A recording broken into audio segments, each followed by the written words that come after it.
Black Joker, what's good, man? What's going on, my nigga G-Man Critical? Shit, chilling, man. Had to tap in with you one time Hell yeah. so the people can get familiar with you and shit, man. Yeah, so for the records, man, where you from, man? From Oakland, California, man. Okay, did you move to the town? When I was 1 year old. Okay. So where was you born at? In San Diego, my pops was in the military. My biological was in the military. And then one thing led to another with my mom and them, and they separated. And we've been in the town. Sure. What part of Oakland you from? On the 70s, from Runsdale Street. For the people that don't know, is that west, east, north? That's deep East Oakland by the Coliseum. Okay, for sure, man. That's what's up. So what was it like for you growing up out there in East Oakland? Shit, that shit was fun, bro. Getting it sound funny, but getting in trouble was fun at the time, cause it's like, as a young nigga, hella young, knee how to a grasshopper, you get away with a lot of shit, cause you got OGs that's like, nah, man, stop doing that shit, woo, woo, woo. But as a nigga got older, I say about when I was in the 7th grade, that's when niggas my age started getting popped. And the first time I seen a nigga that was on the AAU basketball team get smoked, just seeing my nigga in the casket and shit. Nigga that just, I don't know, I looked at the world hella different. Cause at the time I didn't believe niggas my age would get killed. Yeah, 7th grade? Yep. My nigga Darnell from West Oakland, Sure. he was doing hella shit. One thing led to another, he was disrespecting some older niggas or whatever and they got at him. Going to my nigga funeral and seeing him in a box. At that young of an age, you feel me? That shit, it was an eye opener. But then as I got older, it was a continuous thing, like hella niggas that I knew. Went to school with, mobbing in the streets with, doing whatever, house parties, bitches, sideshows. Hella niggas dying. And then it just like, when I got 18, 19, it was a point where I thought I was not gonna make it to 21, just because, like, all my niggas was dying at an all-time high. Some niggas was going to jail doing football numbers, some of them still locked up. And then now that I'm 32, it's a lot of niggas on dope, strung the fuck out, that you wouldn't have never even thought would be in that direction of life. For real, man. So did you start getting involved into the streets out there in East Oakland? Yep. Yeah, so around When what I was time? around 11, Around what? 12. Okay, pretty early, 11, 12. Yep. Sure. Talk about that a little bit. Jumping off the porch. Yep. It all started with my uncle and shit. My uncle was pimps, them niggas was drug dealers and shit. Some of them niggas was head busters. And them niggas always had the bitches and the money and shit and just was always partying. I wanted to be a part of that shit. My mom tried to avoid me from being in them type of environments and shit. I just was hard-headed. But at the same time though, in a way, them niggas put me up on game on a lot of shit that niggas in my age group at the time, they wasn't on. So when them niggas start doing dumb shit and start speaking on some stupid shit that I would normally be on, I would avoid that shit. And I'd be on some other shit. Niggas would always say I got an old soul from the shit that I was doing. And then when a nigga do bust a move, or, you know what I'm saying, hit a lick or whatever the fuck, the nigga don't get caught up because I was well seasoned by the older people and the OGs and my uncles and cousins that was really doing that shit. So it was like, in a way, my mom felt that it was a negative, what's the word? Negative influence. Yeah, negative influence. But look at the lifestyle and where the fuck we was at. So it was, I look at it like survival skills. I was taught how to survive and do it the right way. Feel me? And to her, she always thought it was negative, but I never got caught up going to jail and got no felonies, none of that shit, because I didn't do shit with crowds of niggas, and just like, nah. I watch other niggas do shit, and they go down. and it never fails. Alright. So what schools did you go to? Did you go to school in Oakland? Man, I went to Woodland Elementary. Then I went to Love Middle School. I was the only nigga at the time from the East going to Love Middle School. Love Middle School was all West Oakland niggas. I got jumped by some niggas from Acorn, Dogtown, Ghost Town, and the Bottoms. We was all playing basketball on the court. I dunked on the nigga got mad. He pushed me, I pushed him, I fired on him. The next thing you know, I'm getting jumped. Then, one of them days I got jumped, bro. I had ran to the cafeteria and I had some M80s and M1000s and shit, and I had lit that shit up in that motherfucker, trying to blow the little cafeteria up. It was unsuccessful, but it was smoking all over the motherfucking and shit. The ambulance and the fire trucks had to come. Then I got DHP. I got banned from Oakland School District. I was in the 7th, 8th grade. Then I went to Portland Middle School in Richmond. Was fighting every goddamn day of the school year. The last day of the school year, the teacher and the principal called my mama and was like, yeah, your son shouldn't come to school today because word through the school is he's gonna get jumped by everybody up here because they don't like him. So my mom moved me out of Richmond. We went to Fairfield and shit. Went to Fairfield High, graduated from there playing football and shit. And yeah. Okay. At what point did you get into the music, man? Really, I was writing poetry since like 10, 11. But the first time I was in the studio, I was 16. It was the school project. And when I heard my voice in the headphones, I don't know, I was just addicted to the mic and to the booth. I could not stop going to the booth. And I just kept writing and kept writing. I used to write songs next to the old school, the stereos with the CD. We could record with the little tape deck. Yeah. Put the CD and the DVD player. We used to make hella old school shit. Rehearsing over hella instrumentals and shit. Burn hella CDs on the computer onto the little CD or whatever. Put the CD in the DVD, and he'll record with the little double-side tape and the little shit, and then we'll be rapping over the shit, playing that shit hella loud, get cussed out. Turn that motherfucking TV down. What the fuck is wrong with y'all? We'll go to the garage, try to do that shit. It'd be hella loud for all hours of the night and shit. Yeah, because I know you was telling me that your dad was like San Francisco rap legend, man. Can you tell the people who your dad is, man? My pops is Dig Community Eye from 3rd and Revere. You feel me? Under the influence. That nigga instilled so much shit in his rap shit since I was a nigga. Like, he just put me up on hella shit. And it was hella times when I was younger. He'd be coming to the city. I'd be like, Pops, let me come to the city with you. He'd be like, nah, nigga, you too Oakland. Nah, you too Oakland. You gotta come in Oakland shit there. And I'm like, nigga, what you talking about, bro? Too Oakland. Let me go to the city with you. He was like, hell no. I'll take you to the city. But how you acting the way you is right now, you too Oakland. Nah, nigga, you gonna have me funking with my own niggas and shit that I grew up with. Like, nah, and I know they kids and shit. My nephews and all nieces and stuff. Fuck that. When it's your time, nigga, you'll be over there. Okay. I see you. This is what we doing, okay? I'm like, yeah, man, let me, Pops, let me go over there, bro. He was like, man, when I go to the city, man, I'm going over there to the block to promote my music, go to the studio, and then we get ready for shows and shit. You're not ready for that. He showed me a video of him and my Uncle Quint. And my Uncle Tater Tan, them niggas, they was at this venue. I don't know where they was at. But nigga, that motherfucker was jumping dumbass hard. And I'm like, bro, I gotta go to that. He was like, yeah, but it's not your time. It's grown folks music. That shit used to make me hella mad. Then he was like, you gotta keep writing this shit. You ain't there yet.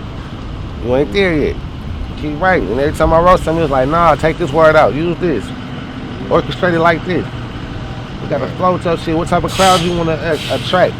The type of people you want to hear your music and shit. And I told him everybody. He was like, what you mean? He said, I'm gonna make everybody listen. And he was like, how you gonna do that? I said, because I'm gonna make my generation and the generation under my generation and above my generation to your generation and above you, everybody gonna love Black Joker. Everybody gonna slap my shit. He said I would love to see that. And I was like, all right. He was like, well, show me something. He hooked up my first show. It was at the Boss Hall's Clubhouse on 77. Yeah, he had hooked that shit up. He made a little couple phone calls and shit. It was weird because niggas ain't had no mic. It was a weird ass performance. It was packed all the shit. This shit was cool. And it's like from there, my uncle Igor Beats had put me on for doing hella shows at the What It Do Tuesday. Then I was doing shows for Mr. Fab in Caribbean City. Then I was doing shows at the at Level 13. Then the Club Vinyl, which is now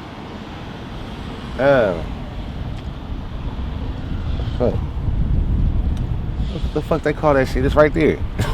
It used to be Club Vinyl. It's on 14th and Broadway. G-Man. The Complex. Oh yeah. Yeah. Yeah. They on high as hell. I did shows everywhere, blood. I did shows in Richmond, nigga. I did shows in Vallejo, Fairfield, Bakersfield, nigga, all the way to Reno, nigga. San Jose, blood. I just did hella shit. A lot of my success story though, as far as my music career go, my pops wasn't there because he passed away when I was 25. You feel me? And it's like I be thinking about that shit, bro. Be fucking with me because it's like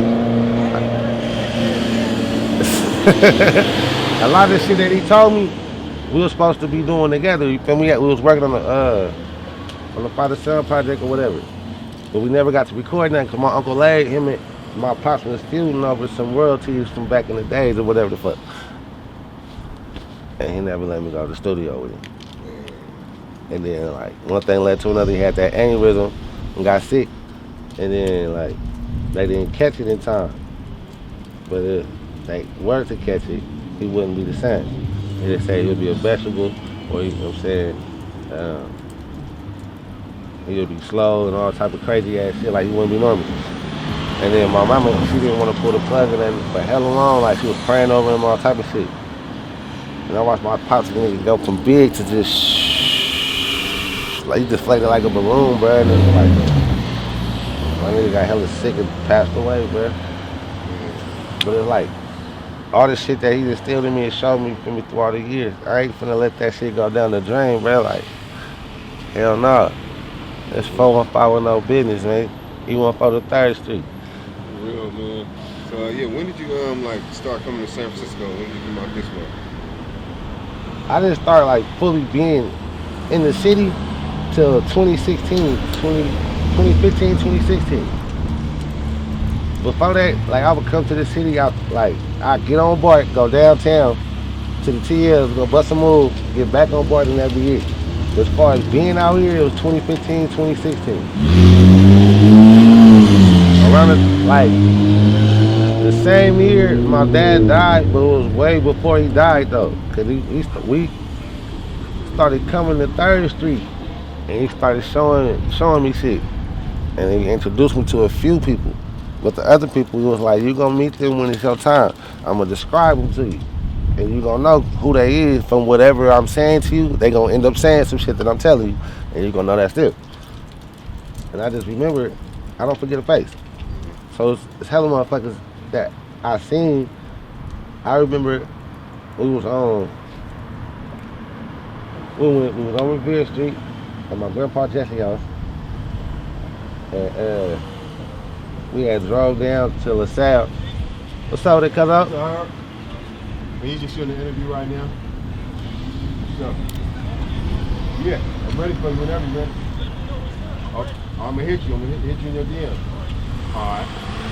And we had went down. We drove by the Candlestick Park. It was showing me hella shit. And then we had went to somebody's house, blood, and we was smoking and drinking and shit. And he was like, yeah, that's my son, man. And he was like, for real? Nigga, that nigga big than the motherfucker. How old is this little nigga? He was like, they 25. He was like, hell no. Why he bigger than you and shit? Nigga, you the dad. Like, what the fuck going on? He was like, man, you know what I'm saying? You gotta talk to God on that one. But then they was showing me some music shit and letting me know the history and all the shit and what was going on. And then it was like, don't you rap? I was like, yep. It was like, okay, spit something. I busted a 16 for him. And he was like, yeah. So when we gonna feature with something, when we gonna collaborate? He's like, no, that nigga ain't ready yet. Nah, he got some maturing to do. He gotta get a little older. And then he ended up passing away in August 2015. And then that's when I started really coming to the city a lot. And I started just meeting motherfuckers. And bro, I've been out this bitch promoting my music like a motherfucker. A lot of motherfuckers that remember me from back then will remember this motherfucking chain, bro. I've been having this motherfucker on. I've been wearing nothing but Raider shit all through this motherfucker. Right. And I remember it was hella motherfucker. Man, you crazy as fuck, nigga. What you wearing all that Raider shit over here for, bro? You get your ass whooped. Well, get to whooping, nigga. Nigga, I'm still rocking this shit, nigga. OG slid up on me in the it was in the old school box shell on Deuce. It was ready to go. That nigga was sliding up 3rd Street. He was slapping Do Better from Prezi. That nigga see me and all my Raider shit. That nigga stopped the car. Alright, hey bro, what the fuck you doing over here? Nigga, Oakland across the bridge, nigga. I was like, I know that. He was like, what you mean you know that? I was like, bro, I know where I'm at, nigga. I'm at Hunter's Point. He was like, yeah, but you're out of place. I'm like, nah, I ain't never out of place, nigga. It's base shit, nigga. It's 415 business. You don't remember that? What you know about that? You look like a young nigga. I'm like, I am a young nigga, but I'm just well seasoned. I like you, blood. What's your name? I was like, my name Black Joker. Brady was like, oh, okay. I didn't tell the nigga who my pops was, though. I wasn't putting it, you know what I'm saying? So I don't be telling everybody that shit. Right.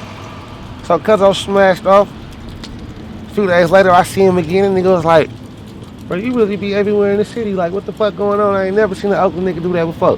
So I'm like, yeah, bro, it's not that type of situation. I'm not in nobody's politics. I ain't stepping on nobody's toes. I ain't fucking with nobody. Nigga, I'm pushing my music shit and collaborating with anybody around this motherfucker, bro, who can spit. And if you can spit, we gonna make hits and do all type of shit.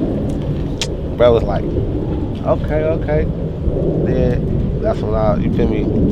Because at the time, my baby mama and her mom stayed on the Woo Block at the, in the SRO building or some shit.